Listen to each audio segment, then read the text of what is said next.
Hey, what is going on, everybody? Boilon here, back for another video on Raid Shadow Legends. Happy Saturday, and in today's video, we're going to be talking all about the upcoming new Fragment Fusion event character that is going to be starting next week. Now, yes, he is a Fragment Fusion. This is important because that means that you're not going to be able to use a Fusion token, and you're also not going to gain a Fusion token either. So I want to talk a little bit about his kit that's going to be coming, and the kind of it's weird because it's actually like 1 year on from last year, obviously this time, where we both had a Shadowkin Fusion character, both May 2026 and also May 2025, both Fragment Fusions. I want to take a look at the schedule and the calendar a little bit as well for what to expect for that and whether or not this is going to be worth chasing for you. If anything, this is the best time to kind of start holding up resources and shards specifically, for next month in June. Did I say June earlier? I meant to say May.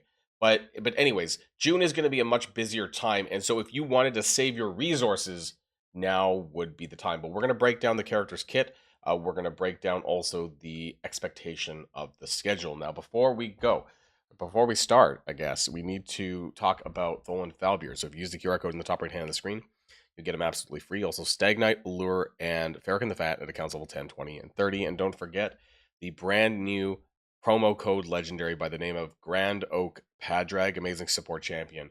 And all you got to do is use the promo code Wrath within the first 48 hours of a brand new account. That's promo code Wrath. Okay, so let's talk. And I want to give a special shout out to Nubraids, is who I typically watch in terms of early access kind of footage. I don't believe the character is available. I don't think the news is available in game yet.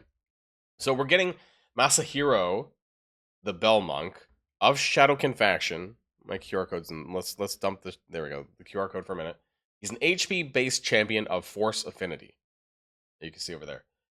Now he's interesting. Who he probably is most going to benefit people are maybe newer and mid game players who need some Hydra based champions. He's got a pretty decent kit, but if you have enough of characters that do kind of what he does, it might not be that big of a deal. And the reason why I talk about saving resources is because shards, especially sacred shards and things like this, are valuable, right? And there may be some better stuff coming in June that you might want to take advantage of. But we'll talk about what you can do to kind of fast track this because they are fragment fusions. And if you are a bit of a light to medium spender, then you might be able to just not do the shard summoning events and just buy the fragments instead. Let's talk about the kit very first. So off the top, he has an A1 that is AoE, attacks all enemies. Let's zoom in a touch more. Has a 50% chance to place a 30% decrease crit rate debuff for 1 turn. That one's a bit odd. I don't think there's a lot of characters that has like decreased crit rate or anything.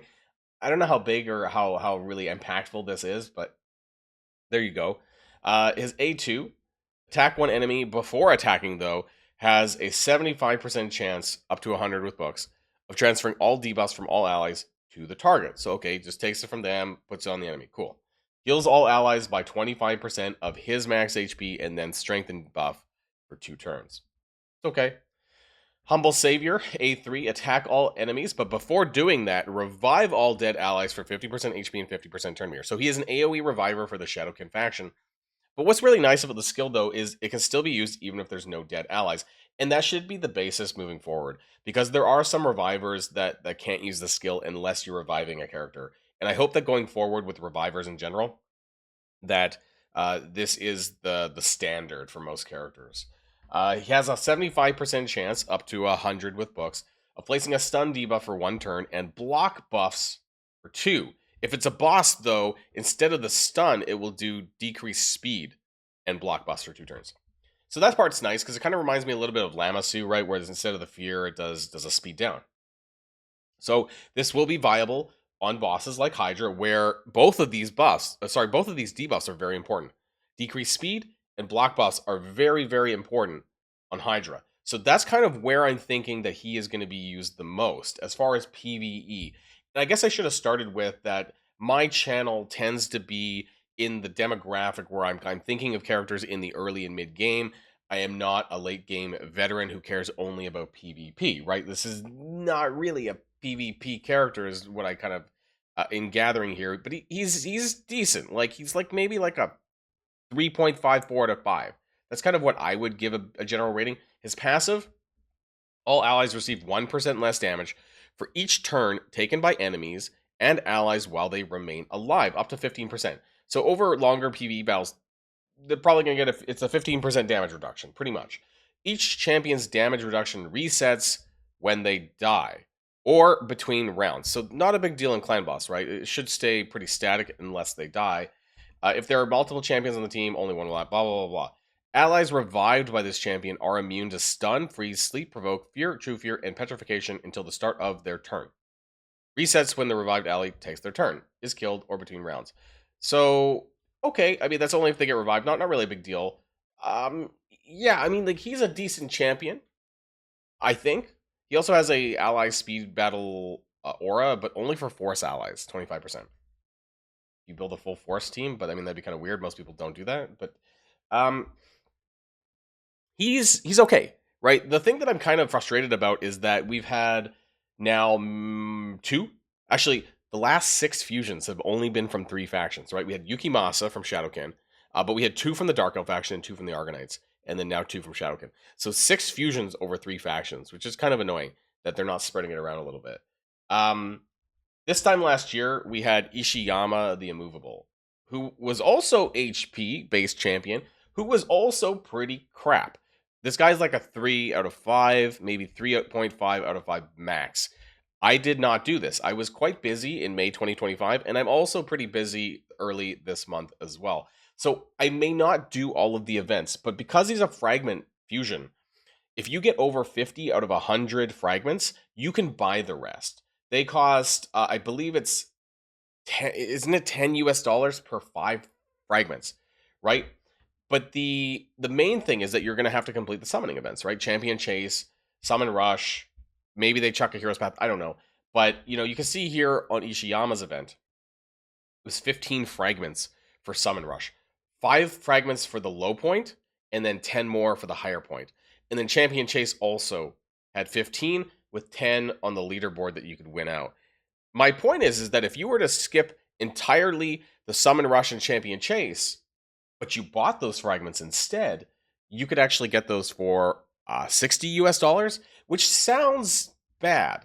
But Sacred Shards are worth 20 US dollars a pop on the anchor rate, right? Like if you're buying them. So if you're a light to medium spender who sometimes buys shards, you know, $60 basically clears you the Summon Rush and Champion Chase for those 30 fragments without having to lift a finger, without having to spend any of your resources.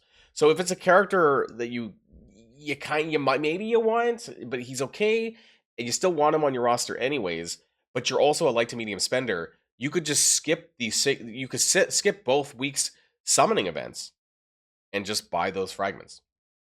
Why would you do that? Because I think that June is going to be the better month. There's going to be much more exciting things coming in the next month.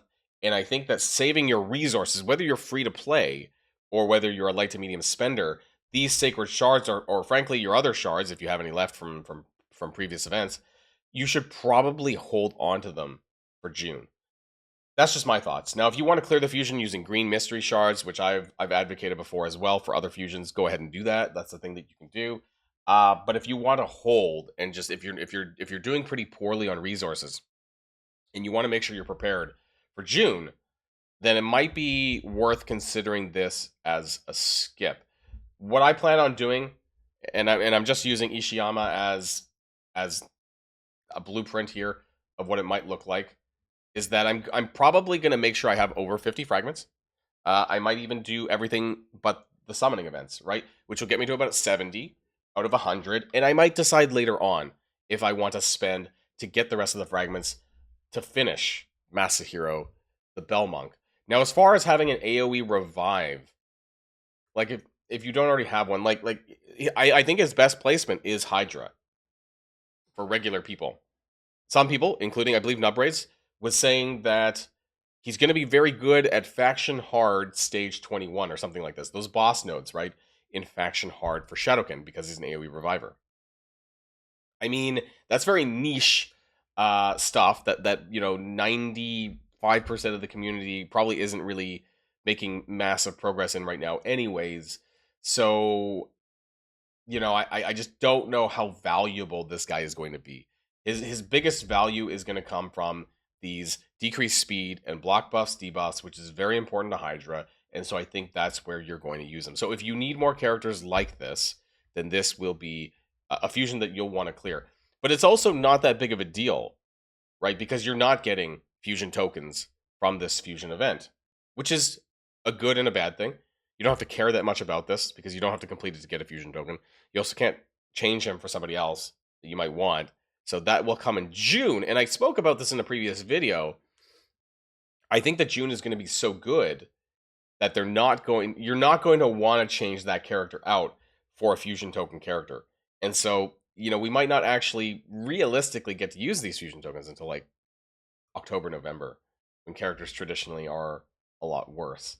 So we'll see. I just wanted to give my initial impressions and my thoughts about Masahiro the Bell of the Fusion event.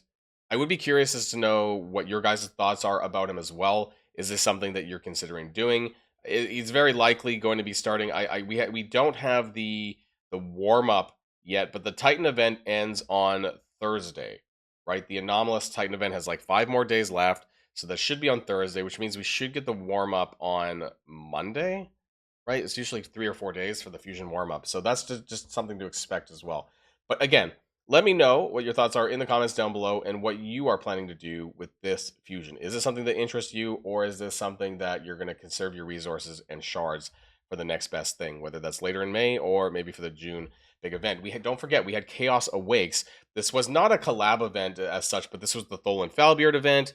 This was the Karosa Mythical. There was some other. There was like 3 or 4 other demon-esque based characters that came out that. So there could be a very big event that's coming pretty soon, and why we might want to save our resources for that because it's probably going to be better. Anyways, that's just my thoughts. Anyways, don't forget that you can use the QR code in the top right hand of the screen to get Tholan Falbeard absolutely free, and also these 3 amazing epics: Stag Knight, we have Allure, and we have Farrakhan the Fat at accounts level 10, 20, and 30. And don't forget that you can also get your hands on Grand Oak Padrag. All you got to do is use that promo code WRATH within the first 48 hours of a brand new account. Absolutely amazing support champion. That's going to be it for me, everyone. Have a great rest of your weekend, and I'll see you all in the next video. And if you like this video, make sure you hit that subscribe button if you haven't already, and you'll be greatly helping out the channel. Have a great day, and I'll see you guys on the next one.